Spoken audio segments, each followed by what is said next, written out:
Welcome to సుమంటివి. నేను మీ సుమంటివి నాగ్. జ్యేష్ఠ నక్షత్రం వారికి గనక మనం చూసుకుంటే నరదిష్టి ప్రభావం ఏ విధంగా ఉండే అవకాశం ఉంటుంది. ఎస్పెషల్లీ చాలామంది మాట్లాడుకుంటూ ఉంటారు, విమెన్కి దృష్టి ప్రభావం ఉంటే ఎలా ఉంటుంది, అంటే దృష్టి ప్రభావం ఉంటుంది అని చెప్పేసి అంటూ ఉంటారు కదా, ఎలా ఉంటుంది. ఈరోజు మనతో పాటు వేదిక ఆస్ట్రాలజర్ ఉమా గారు ఉన్నారు. అది వారి మాట్లాడి తెలుసుకుందాం. నమస్కారం ఉమా గారు. నమస్తే నాగరాజ్ గారు. సార్, దృష్టి ప్రభావం అంటే ఏంటి, అంటే ఈ నరదృష్టి ప్రభావం అంటే ఏంటి, ఎన్ని రకాలుగా ఉంటుంది, ఆ సిమ్టమ్స్ మనకి ఏ విధంగా తెలుస్తాయి? ముఖ్యంగా నాగరాజు గారు, నరదృష్టి గురించి మనం మాట్లాడుకుంటున్నాం కాబట్టి అందరూ సామాన్యంగా ఏంటంటే నరదృష్టి అంటే ఏదో నార్మల్గా వచ్చేటివి పోయేటువంటిది, మనం ఉప్పు తీస్తాము లేదా నిమ్మకాయ తీస్తాము, సంథింగ్ చేస్తాం, పోతుంది అనుకుంటారు. కానీ అవన్నీ కూడా ఒక పరిమితి వరకేనండి. కానీ నిజానికి నరదృష్టిలో 5 భాగాలుగా విభజించబడి ఉంది. అది తెలిస్తే చాలామంది ఆశ్చర్యపోతారు.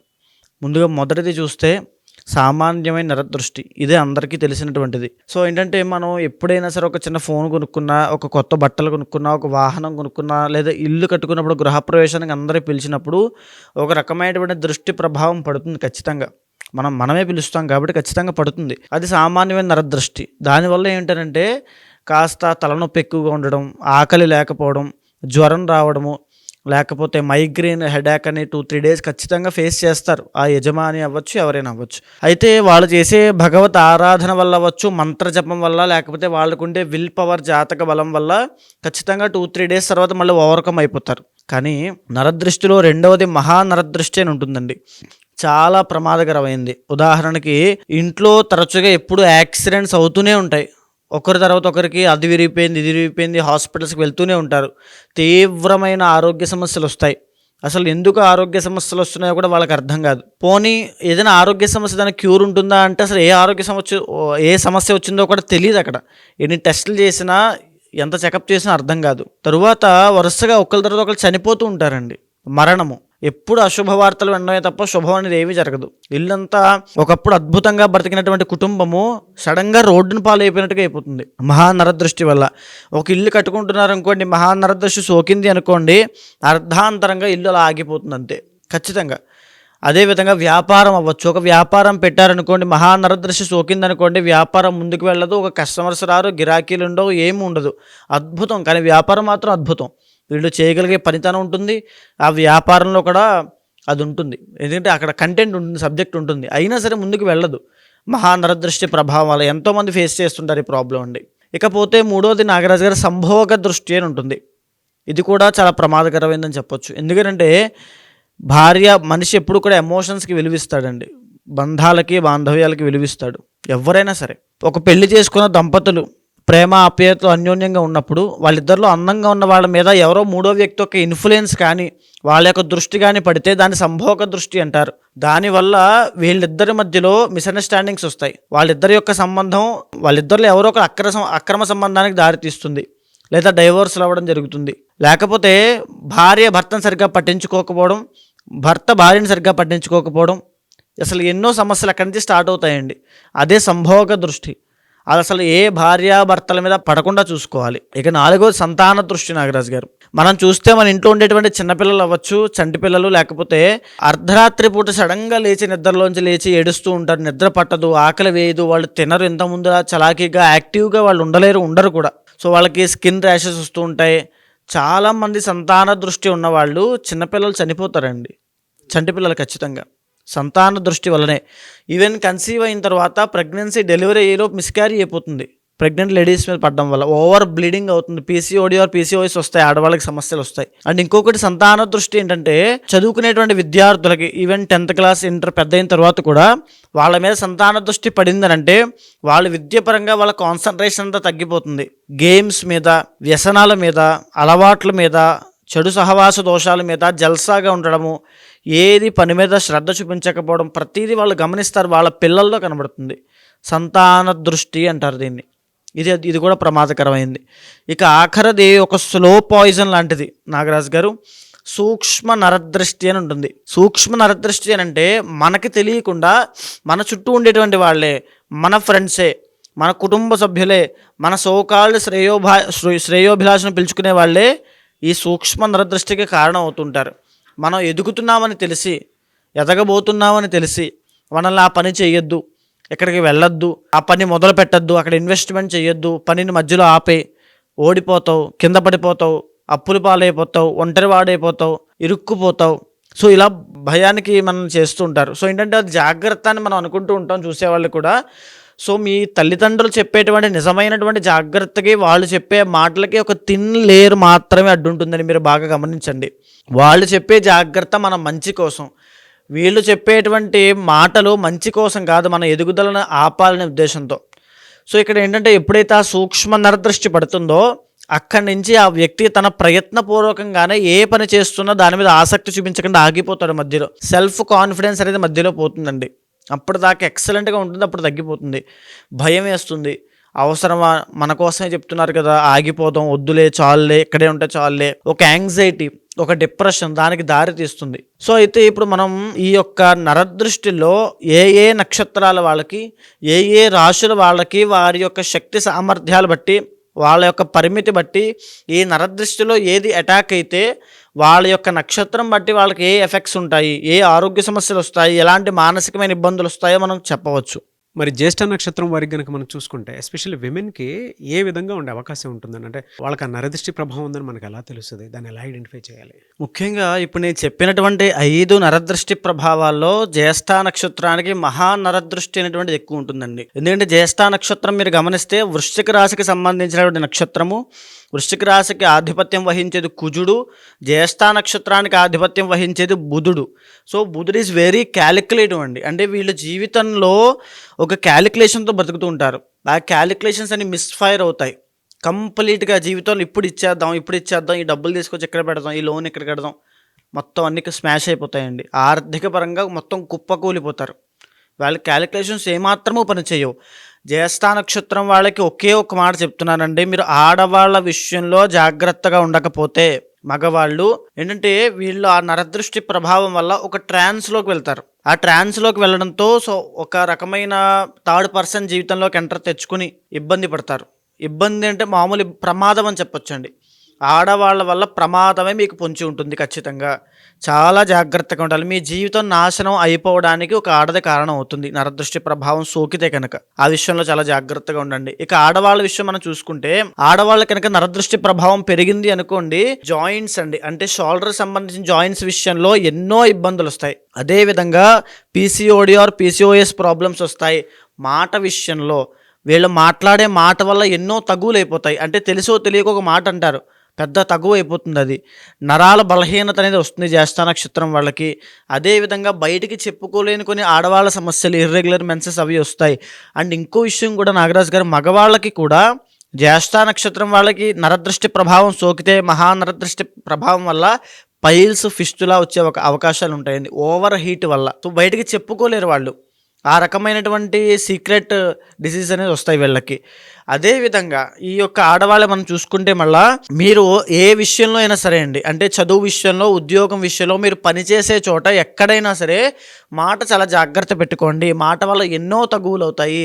డెంటల్ ప్రాబ్లమ్స్ అనేటువంటివి ఎక్కువ వస్తాయి. అంటే అందవిహీనంగా ఉండడం కోసం ఏదైతే ఉంటాయో ఈఎన్టీ ప్రాబ్లమ్స్, అవి ఖచ్చితంగా ఈ జ్యేష్ఠ నక్షత్రం వాళ్ళకి మహానరదృష్టి ప్రభావం వల్ల సోకుతాయి. అదేవిధంగా హెయిర్ ఫాల్ అయిపోవడం, హెయిర్ ఫాల్ అంటే నార్మలే కదండి అనుకుంటూ ఉంటారు చాలామంది అండి, కానీ అది కూడా ఒక సిమ్టమ్ అండి.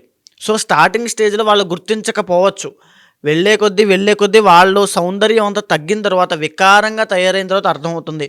వాళ్ళ వాయిస్ చేంజ్ అయిపోతుంది, వాళ్ళ ముఖంలో వికారం వస్తుంది, వాళ్ళ హెయిర్ ఫాల్ మొత్తం అయిపోతుంది, సౌందర్యం అంతా పోతుంది, వాళ్ళ మాటకుండే విలువ తగ్గిపోతుంది, ముఖంలో బ్రహ్మ వర్చస్సు ఉంటాయండి చాలామందికి. ఆ వర్చస్సు, ఆ తేజస్సు అన్నీ తగ్గిపోతాయి, పేలగా అయిపోతారు వీళ్ళు, సన్నగా అయిపోతారు. ఆల్రెడీ వృశ్చిక రాశికి సంబంధించినటువంటి వాళ్ళు, జ్యేష్ఠ వాళ్ళు కాస్త మీడియంగా ఉన్నా చాలా వరకు వీళ్ళు సన్నగా ఉంటారు. సో ఇంకా సన్నబడిపోతారు. అసలు ఏమాత్రము వీళ్ళని చూడడానికి కూడా ఇంట్రెస్ట్ ఉండదు. అంటే చూడాలి అని కాదు చెప్తున్నానండి, చూడడానికి వీళ్ళ యొక్క శరీర సౌందర్యం అంతా తగ్గిపోతుంది మొత్తం కంప్లీట్గా. ఈ స్కిన్ సంబంధించి పింపుల్స్, ర్యాషెస్ అవ్వచ్చు. సో చిన్నపిల్లలకి కూడా ఇదే రకమైన సమస్యలు వస్తాయండి, ఆడవాళ్ళకి కూడా. సో అదేవిధంగా బ్లడ్ ఫ్లో సంబంధించి బ్లడ్ ప్లేట్లెట్స్ తగ్గడము, లేదా బ్లడ్ సంబంధించిన ఇన్ఫెక్షన్స్ రావడము, యూరినరీ ట్రాక్ ఇన్ఫెక్షన్స్ రావడము, యూటరస్ దగ్గర ప్రాబ్లమ్స్ అవ్వడము లాంటివి ఖచ్చితంగా జరుగుతాయి వీళ్ళకి. అదేవిధంగా ఇంకా తీవ్రమైన నరదృష్టి వచ్చిందనుకోండి ఆడవాళ్ళకి, బ్రెస్ట్ క్యాన్సర్లు అవ్వచ్చు. ఇవన్నీ కూడా చాలా తీవ్రంగా ఉంటాయి. మీకు నాకు నరదృష్టి ఉందా లేదా తెలుసుకోవాలి అని ఉంటే మీకు తరచుగా ఏ ప్రాబ్లమ్స్ వస్తున్నాయో చూడండి. నేను పైన ఇందాక చెప్పాను కదండి 5 నరదృష్టులు అని చెప్పి, అందులో ఏ ప్రాబ్లం మీరు ఎఫెక్ట్ అవుతున్నారో చూడండి. మీరు రెగ్యులర్గా వాటికి సంబంధించిన ఇబ్బందులే పడుతున్నారనుకోండి, మీరు బాగా గుర్తుపెట్టుకోండి నరదృష్టి ప్రభావం మీ మీద ఉన్నట్టే. అది సోకింది అని అంటే విత్ ఇన్ 2 to 7 days మధ్యలో మీకు రిజల్ట్స్ కనబడతాయండి. మైగ్రేన్, హెడేక్స్, వామిటింగ్స్ అవ్వచ్చు, కాన్స్టిపేషన్ అండి, డైజెస్టివ్ ప్రాబ్లమ్స్. జ్యేష్ఠ నక్షత్రం వాళ్ళకి ఖచ్చితంగా వస్తుంది కాన్స్టిపేషన్. అదేవిధంగా ఇంకా ఆడవాళ్ళకి చెప్పాలంటే ఈ హెడేక్ తీవ్రం అయిపోవడము, ఆకలి ఉండకపోవడం, నిద్ర పట్టకపోవడం, అర్ధరాత్రి వరకు ఏదో తీవ్రమైన ఆలోచన, భయం, పీడకలలు ఏవేవో కల్లోకి రావడం, ఇవన్నీ కూడా వీళ్ళకి కనబడుతూ ఉంటాయి. సో ఇలాంటివి వస్తున్నాయంటే కంపల్సరీ వెంటనే తక్షణమే మీరు పరిహారం చేసుకోవాలి, లేదా భగవద్ ఆరాధన చేయాలి. సింపుల్గా మీకు చెప్పాలంటే ఒక నెగిటివ్ ఎక్స్టర్నల్ ఫోర్స్ మీ మీద పడడం వల్ల మీ శరీరము, మీ మనస్సు, మీ ఆత్మ ఇవన్నీ కూడా ఒక నెగిటివ్ రాంగ్ డైరెక్షన్లో వెళ్ళబోతున్నాయి. సో ఏంటంటే మీరు దాన్ని పాజిటివ్గా మార్చుకోవాలి. భగవద్ ఆరాధన వల్ల, హోమ పరిహారముల వల్ల, వీటినే మంత్రా థెరపీ అంటారండి. మనం ఇప్పుడు చెప్పేటువంటి పరిహారములు ఏవో పరిహారములు కదా అని చాలామంది అనుకుంటూ ఉంటారు, కానీ సైంటిఫికల్గా వాటిని మంత్రా థెరపీ అంటారు, హోమా థెరపీ అంటారు, జమ్ థెరపీ అంటారు. సో హోమా థెరపీ వల్ల ఆ అగ్ని దగ్గర కూర్చున్నప్పుడు ఆ మంత్రాల వైబ్రేషన్ వల్ల ఏదైతే వాళ్ళు ఎఫెక్ట్ పడుతున్నారో అదంతా కంప్లీట్గా పోతుంది. జమ్ థెరపీ అంటే స్టోన్స్ అండి. ఈ యొక్క జెమాలజీ దానివల్ల వచ్చేటువంటి రేస్ వల్ల, ఆ కాంతి వల్ల వీళ్ళ మీద ఉండే నెగిటివ్ ఎఫెక్ట్, నెగిటివ్ ఎనర్జీ అంతా పోతుంది. మంత్రా థెరపీ, మంత్రం చదువుతూ ఉన్నప్పుడు వచ్చేటువంటి ఎనర్జీ వల్ల వీళ్ళ మీద ఉండేటువంటివన్నీ ఆ నెగిటివ్ ఎనర్జీ, ఆ నరదృష్టి ప్రభావం అంతా పోతుంది. ఇప్పుడు ఈ జ్యేష్ఠ నక్షత్రం వాళ్ళు చేయాల్సిన పని ఏమిటంటే పరిహారము ముఖ్యంగా మహాసుదర్శన పాశుపత హోమం ఉంటుంది. ఆ మహాసుదర్శన పాశుపత హోమాన్ని ఏదైనా ఒక మాస శివరాత్రి నాడు కానీ, మంగళవారం రోజు కానీ, ఇప్పుడు నడిచేటువంటి అతి ముఖ్యమైన శ్యామలాదేవి నవరాత్రులు కాబట్టి ఈ రోజుల్లో కానీ ఆచరించి, ఆ తరువాత నుంచి 27 రోజుల పాటు బ్రహ్మ ముహూర్తంలో నిద్రలేచి సుదర్శన మంత్రాన్ని జపం చేయడం వల్ల, లేదా నేను ఇచ్చినటువంటి ఏదో ఒక బీజాక్షరి మంత్రాన్ని జపం చేయడం వల్ల 27 రోజుల్లో ఆ నరదృష్టి ప్రభావం తగ్గడంతో ఒక పాజిటివ్ వైబ్స్ అనేవి వస్తాయి. లోపల తెలియని ఆనందం అనేది వస్తుందండి. మంత్రం చదవడం వల్ల లభిస్తుంది అది. ఆ అనుభవం స్వయంగా వాళ్ళే పొందుతారు. సో ఇక్కడ ఈ జ్యేష్ఠ నక్షత్రం వాళ్ళు దీంతో పాటుగా ఇంకేం చేసుకోవచ్చు అని అంటే ప్రతినిత్యము సాధారణంగా అందరికీ ఉండేటువంటి సామాన్యమైన నరదృష్టి నుంచి పడడానికి, మీకు ఆ అఖండమైన తేజస్సు రావడానికి ఉదయమే బ్రహ్మ ముహూర్తంలో నిద్రలేచి ఓం శ్రీమాత్రే నమః అనేటువంటి మంత్రాన్ని జపం చేయండి. లేదు పిల్లలు ఉన్నారనుకోండి ఇంట్లో, వాళ్ళు ఓం ఐం సరస్వత్యే నమః అనేటువంటి మంత్రాన్ని జపం చేయించండి. 27 రోజుల తర్వాత బ్రహ్మ తేజస్సు అనేటువంటిది పిల్లలకు వస్తుంది. ఆ ముఖ వర్చస్సు పెరుగుతుంది, సౌందర్యం పెరుగుతుంది, ఆనందము, సంతోషం అనేటువంటిది అమ్మవారి అనుగ్రహం వల్ల చూస్తారు. ఎలా అంటే జనరల్గా ఇయర్ మొత్తం చూసుకుంటే ఏ మంత్ నుంచి ఏ మంత్ వరకు వీళ్ళకి ఈ నరదృష్టి ఎఫెక్ట్ ఉండే అవకాశం ఎక్కువ ఉంటుందంటారు అసలు? జనరల్గా ఇప్పుడు జనవరి, ఫిబ్రవరి, మార్చ్ ఈ 3 నెలల్లో కనుక ఈ ఫేవరబుల్ మంత్స్ అండి వీళ్ళకి. ఈ జ్యేష్ఠ నక్షత్రం వాళ్ళకి ఫేవరబుల్ మంత్స్ ఈ 3 కూడా. ఈ మంత్స్లో కనుక వీళ్ళు ఈ మంత్రాన్ని స్టార్ట్ చేసినా, లేదా నేను చెప్పిన పరిహారాన్ని ఆచరించినా, ఆ హోమం చేయించినా, ఎలాంటి పరిహారాన్ని రెమెడీస్ ఆచరించినా వెంటనే సిద్ధిస్తాయి. ఒక పూజ తీసుకున్నారనుకోండి, ఆ పూజ సిద్ధించడం కోసం చేసే ఆయనకి యోగం ఉండాలి, చేయించుకునేటువంటి యజమాని అంటే దోషం ఉన్న వాళ్ళకి కూడా యోగం ఉండాలి, అప్పుడే అది సిద్ధిస్తుంది. సో ఈ మార్చి దాటిన తర్వాత, మార్చి 30 తర్వాత నుంచి శని 5th హౌస్లోకి వెళ్ళబోతున్నాడు. మే 15వ తారీఖు తర్వాత అష్టమంలోకి గురుడు రాబోతున్నాడు. అదేవిధంగా 4వ స్థానంలోకి రాహు రాబోతున్నాడు. కుటుంబపరమైనటువంటి చిక్కుల్ని చూడబోతున్నారు. కుటుంబంలో ఎవ్వరూ వీళ్ళకి సహాయం చేయరు. ఆ రకమైన ఇబ్బంది, ఉద్యోగం పోవడము, తర్వాత వ్యాపారంలో నష్టం చూడడము, ఆర్థిక సమస్యల్లో ఇరుక్కుపోవడము. ఆర్థిక సమస్యలు వేరు, ఆర్థిక సమస్యలు ఇరుక్కోవడం వేరండి. మీ ప్రమేయం లేకుండా మంచి చేద్దామనే ఉద్దేశంతో మీరు ముందుకు వెళ్ళినప్పుడు మీకు వచ్చేటువంటి నరదృష్టి ప్రభావం వల్ల ఆర్థిక సమస్యలు ఇరుక్కుపోతారు. ఎవరు మిమ్మల్ని ఇరిగించి వెళ్ళిపోతారు. లోన్స్ అవ్వచ్చు, ఈఎంఐస్ అవ్వచ్చు, లేదా అన్పాపులర్ అవ్వడము అంటే అపకీర్తి రావడం. అంటే వీళ్ళు ఏ తప్పు చేయకపోయినా వీళ్ళ మీద ఒక మచ్చ అనేది పడుతుంది. అలాగా ఈ తప్పు చేశాడు, పలానా తప్పు, ఇలాంటోడు దుర్మార్గుడు, అనేటువంటి జ్యేష్ఠ నక్షత్రం వాళ్ళకి రాబోయే రోజుల్లో కనబడబోతోంది. అండ్ వీళ్ళు వెరీ సీక్రెటివ్ అండి. ఇందాక నేను చెప్పాను కదండి, నరదృష్టి ప్రభావం వల్ల వీళ్ళు కనుక ఆడవాళ్ళ విషయంలో జాగ్రత్తగా ఉండకపోతే అదే మచ్చ వీళ్ళకి పడబోతోంది. ఇది షూర్ షాట్ అండి ఖచ్చితంగా. ఓకే. వాళ్ళకి అర్థం అవుతుంది. ఈ 2025లో ఖచ్చితంగా ఈ వీడియో చూసిన ప్రతి ఒక్కరూ కూడా వాళ్ళది ఫేస్ చేస్తారు ఖచ్చితంగా. ఓకే. సో తర్వాత ఈ అక్టోబర్ తర్వాత నుంచి కాస్త మిశ్రమంగా ఉంటుంది. కానీ హోల్ పాయింట్ 2025లో వీళ్ళకి నరదృష్టి ప్రభావం వల్ల ఉద్యోగము, వ్యాపారము, డబ్బు, ఆర్థిక సమస్యలు పేరుపోవడము, ఈ 5 సమస్యల్లో ఖచ్చితంగా ఇబ్బంది పడతారు. ఈ నరదృష్టి ప్రభావం ఉండేటువంటి వాళ్ళకి అట్లీస్ట్ ఈ వారంలో గనక కొన్ని రెమెడీస్ చేసుకుంటే బాగుంటుంది అనుకోవడానికి ఏ వారం బాగుంటుందని? బుధవారం అండి. బుధవారం నాడు కనుక వీళ్ళు లక్ష్మీ నరసింహస్వామి గుడికి వెళ్ళి ఏదైనా అర్చన చేసినా, తులసి పత్రితో పూజించినా, లేదా స్వామివారికి ఎలా అయినా అభిషేకం కానీ, పూజ కానీ, అర్చన కానీ ఏమి చేయించినా కేవలం ఆయన దర్శనం చేసుకున్నంత మాత్రం చేత వీళ్ళకి ఎన్నో విశేషమైన ఫలితాలు లభిస్తాయి. ఎనీవేస్ థ్యాంక్ యూ అండి. థ్యాంక్ యూ సో మచ్ అమ్మగారు. థ్యాంక్ యూ అండి. ఎవరికి వారికి సంబంధించినటువంటి వాటిలో కనుక మనం చూస్తే వ్యక్తిగత జాతకం ప్రకారం ఒక్కొక్కరికి ఒక్కొక్క దోషాలు అవి ఉంటూ ఉంటాయి. జనరల్గా మీ దగ్గరకు వచ్చి ఏదైనా యజ్ఞాలు, యాగాలు, హోమాలు చేయించుకుందాం అనుకున్నటువంటి వాళ్ళు ఉంటారు. పెళ్లిళ్ళకు ముహూర్తం పెట్టించుకోవాలి అనుకున్నటువంటి వాళ్ళు ఉంటారు. దాంతోపాటు కొంతమంది అన్నప్రాసన వాటికి సంబంధించింది కూడా ఉంటుంది. కొన్ని యజ్ఞాలు, యాగాలు, హోమాలు. సో వాళ్ళ బిలీఫ్ సిస్టమ్ ప్రకారం మిమ్మల్ని అప్రోచ్ అవుదాం అనుకుంటారు. అది ఏ రాశి వారైనా సరే, ఏ నక్షత్రం వారైనా సరే. వాళ్ళకి మీరు టైం ఇస్తారా? అపాయింట్మెంట్ తీసుకోవచ్చా? ప్రాసెస్ ఏంటి? తప్పకుండా అండి. మీరు కింద కనిపించేటువంటి నెంబర్కి కనుక కాంటాక్ట్ అయితే, ముఖ్యంగా ఈ జ్యోతిష్ శాస్త్రంలో ఎలాంటి సమస్యలున్నా, సందేహాలున్నా, లేకపోతే ఏదో మా మీద దుష్ప్రభావాలు ఉన్నాయి, ఇంట్లో శుభకార్యాలు ఆగిపోతున్నాయి, ఏంటో తెలియనటువంటి జీవితంలో అయిపోతుంది అనేటువంటి బాధ కానీ ఏమైనా ఉన్నా, ఖచ్చితంగా జ్యోతిష శాస్త్రం అనేటువంటిది నిర్దిష్టమైన పరిహారం ప్రతి ఒక్కరికి చూపిస్తుందండి. యాస్ట్రాలజీ అనేటువంటిది ఒక ఆయుధం లాంటిది మన భారతదేశంలో. ఇది వెస్ట్రన్ కల్చర్లో కూడా అలవాటైందంటే దీని యొక్క పవర్ ఏంటో ఆలోచించవచ్చు. సో యాస్ట్రాలజీ ద్వారా ప్రతి మనిషిని ప్రిడిక్ట్ చేయొచ్చు. ఆ వ్యక్తికి ఎప్పుడు ఎలాంటి సమయాల్లో ఎలాంటి జాగ్రత్తలు తీసుకోవాలో తెలుసుకోవచ్చు. ఎలాంటి ఆరోగ్య సమస్యల విషయంలో జాగ్రత్త ఉండాలి, ఎలాంటి వృత్తి వ్యాపారంలో సక్సెస్ అవుతాడు, ఎలాంటి సమయంలో పెట్టుబడి పెట్టాలి, స్టాక్ మార్కెట్ అవ్వచ్చు, లేకపోతే ఇన్వెస్ట్మెంట్స్ అవ్వచ్చు, గోల్డ్ అవ్వచ్చు, ప్రతి దాని విషయం గురించి ఈ ఆస్ట్రాలజీ చాలా కూలంకషంగా డీప్గా చెప్పింది. కాబట్టి దీన్ని అర్థం చేసుకునే విధానంలో తప్పకుండా అప్రోచ్ అవ్వచ్చు. ఖచ్చితంగా ఆ ముహూర్తాలకైనా సరే, యజ్ఞ యాగాదులకైనా, ఏ పూజా కార్యక్రమానికైనా తప్పకుండా అపాయింట్మెంట్ తీసుకోండి. కన్సల్ట్ అవుతాను, ఖచ్చితంగా చేపిస్తాను. డెఫినెట్గా.